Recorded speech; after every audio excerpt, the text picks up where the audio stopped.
नमस्कार मंडळी, तुम्ही देखील कॅट लवर असाल तर ही रील तुमच्यासाठी।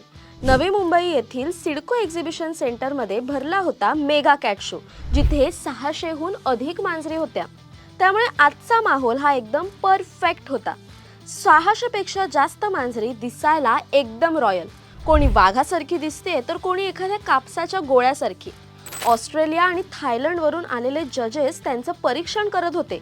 म्हणजे विचार करा, मांजरींचा पण इंटरनॅशनल स्वॅग होता। पण माझं मन जिंकलं ते आपल्या इंडी माऊने। हो, आपल्या लाडक्या भारतीय मांजरींना आता हे खास नाव मिळालंय। इथे मांजरींसाठी काय काय नव्हतं, स्पा, ग्रूमिंग, क्यूट खेळणी आणि त्यांच्या आवडीचा खाऊ। मांजरींच्या पालकांसाठी तर हे शॉपिंगचं नंदनवनच होतं। सगळ्यात भारी गोष्ट म्हणजे इथे अडॉप्ट करण्याचेही स्टॉल्स होते। तर मित्र हो, हा होता नवी मुंबईचा कॅट शो। तुम्हाला कोणती मांजर आवडली कमेंट्समध्ये नक्की सांगा आणि अशाच वेगवेगळ्या कंटेंटसाठी आमच्या चॅनलला फॉलो करायला विसरू नका।